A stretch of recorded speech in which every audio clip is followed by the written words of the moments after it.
This is peace to a man. Chances are, if you're an American man with children over the age of 35, who's a big fan of New Balances and loves the Super Bowl, this holy sight is enough to rev your engine. But like all things presented to us in nature, they were meant to be conquered.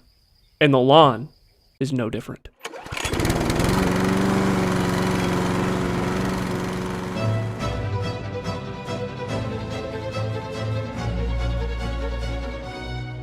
As a son of a father, there is something passed down from generation to generation, a holy craft that can only be learned over time, like any true artisan of their trade. This mower is your boat, and this weed whacker is your oar, and with these two things we can conquer this vast green ocean. The lawn. Its origins can be traced back to the aristocratic era of the 1700s, as a symbol of status among the wealthy. Now, the lawn here was more of a green carpet, as they commonly put it, to the real architecture they worked to mold into their gardens, but this foundational piece of the puzzle would go on to spread its influence through England, taking this idea over to the Americas, where pilgrims would begin to spread its philosophy. Because of the overall lack of funds, these very impoverished, tyranny-fleeing natives could not afford the lavish English lawn that could be seen over in Europe, but the few wealthier individuals would try. Thomas Jefferson was recorded as most notably one of the first, or more than likely the most popular, individuals to attempt his own version of the lawn at his Monticello estate in 1806. What you're looking at here was the first version of our trusty lawnmower, the scythe, and by its side the rudimentary weed whacker, shears. Combined, these two tools allowed for those blessed enough to own a lawn such as Mr. Jefferson to maintain the elegant appearance of his lawn, and it was just him that maintained the appearance of the lawn. There were no other individuals who might have been part of this estate that could have had anything to do with performing this difficult manual and this arguably unnecessary amount of labor.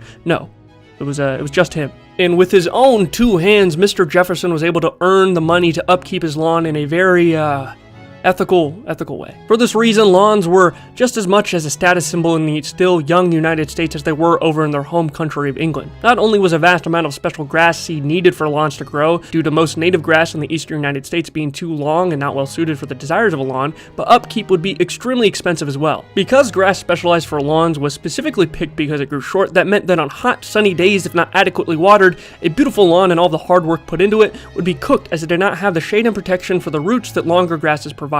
And although we were blessed with the scythe and the shears to maintain our lawns, these tools were understandably as efficient as they were accurate, and for a large lawn, this would likely need more than one person working on this to be trimmed, which was expensive and again, very ethical. This would all change with one man, the Henry Ford of the lawn care business, Edwin Beard Budding. And with his blessed hands and mind, and the help of another engineer he knew, John Farabee, he was able to craft the first lawnmower. Made with wrought iron, this push lawnmower's design was inspired by the time Budding had spent in a textile factory and watching one of the machines work to trim excess fabric. With this inspiration, he worked to make this absolute beauty. With a width of 19 inches, the user would walk forward, pushing the mower with the help of a set of wheels. These wheels would in turn power a set of gears that would transfer energy to a cylindrical set of blades at the front, cutting the grass with the clippings going into a box attached to the front of the mower. Budding would go on to patent the mower and sell the licensing to other companies in the area, setting in motion a chain of innovation in the field of lawn care. Around 10 or 20 years after Budding's invention, people with large amounts of land no longer saw it practical to make use of their legs while mowing the lawn, and thus the first ever riding lawnmower was invented. And they were partially riding, everyone has their own take, but at the end of the day, it was more accurately described as horse-drawn mowers. But we didn't just stop at powering our lawn care with animals, we needed more power. Steam power, to be specific. Starting in the 1890s, we would start to see a variety of variations on the steam mower. Some walking lawnmowers, others would be rideable, similar to the types of mowers we have today, and it seems we couldn't stray too far from these initial tenets. A few decades later, in the 1910s, gas mowers would see their initial success on the scene, and this gas power still fuels the mowers that we have in our current time, albeit with a few more bells, whistles, and of course, safety features. From there, it was all about marketing and slight innovation as we had our go-to fuel source. There were a number of interesting designs pushed out during this period, but none would go on to be as wonderfully remembered as the zero-turn mower in the 1950s. These bad boys, still commonly used today, would have you driving these things around like you were piloting the fucking mech at Mach 10 speed, zooming down your front lawn. My first introduction to this type of steering in particular was at a local arcade near me with their bumper cars. A lot less speed as compared to the real deal, but that was likely to prevent paralyzing neck injuries after colliding with another object at 25 miles an hour. And I suppose this takes us to the more modern era. But I hear you saying, well, of course we have the mower, Michael, but what about trimming? And We're gonna get to that. The weed eater was invented much later than its brother in arms, all the way in the 1970s. In fact, the trimmer has had many names, including the string trimmer, the weed whacker, and of course, the whipper snipper, apparently. This invention was made possible by George Bayless, a southern man who thought of the idea while driving through a car wash, watching the brushes clean down his car. And when he got back home with a tin can and some fishing line, the monumental tool was invented, and has since become a staple in every man's garage. You know, naming-wise, I was more of a weed whacker guy myself, and although we would see some iterations on its design with things such as the wonderful edge trimmer, a weed whacker on wheels that allowed for precise straight-line trims across your sidewalk, the design would stay relatively the same, with some being gas-powered while others were electric. And now that we've examined the tools of the craft, it's time to talk about the craft itself, the mowing of the lawn. Mowing the lawn can be a fairly simple process, and with the previously mentioned tools, even an amateur can get the job done. At its core, mowing the lawn requires one basic idea: to cut the grass so it's uniformly cut. And although this is enough for some people, the true men of the craft do not stop at a job like this. We need more. And for that, we have our trusty weed whacker, trimming close to walls, fences, and any other parts of our infrastructure to ensure any tall weeds don't stick out on our symmetrical green carpet. And finally, if it wasn't enough for our grass to be even horizontally, we can turn towards our friend the edge trimmer to make sure things are looking perpendicular on our sidewalks and other walkways. With this trio combined, we have everything we need to conquer the lawn. And although some people are content to conquer this beast, there are some that wish to work with this beast instead, resulting in a unique beauty: grass art.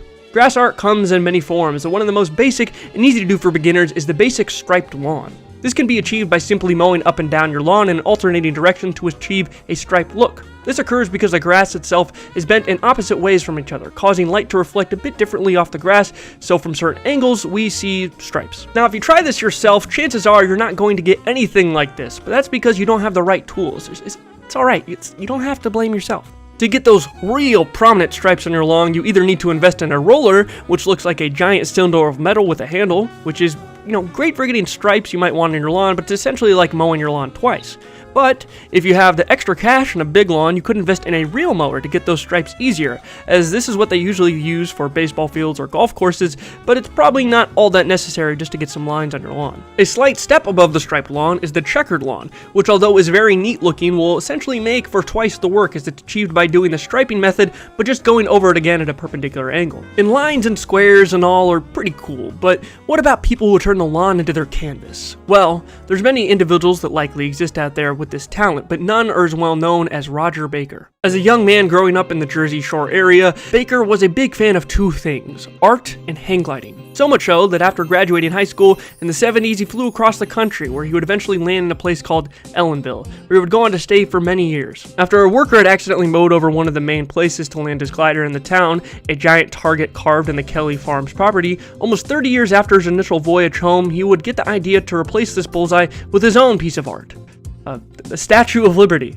And from here, he would go on to be known for his many other amazing artworks carved into the grass you can see now here on the screen.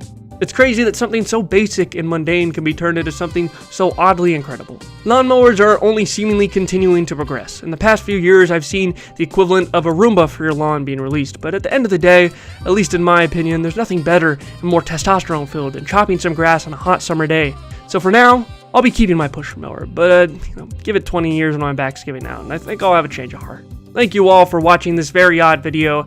I hope it's something you enjoyed. Special thanks, of course, to this month's patrons: Mads, Dave the Unknown, Griff, Einhart Anderson, Turmeric, Maddie Grady, The Commenting Cat, and Jarl Dunking. You mean the world, and I can't say how much I appreciate it enough. Thank you again for everyone for watching, and I hope I'll see you in the next one. But until then, take care.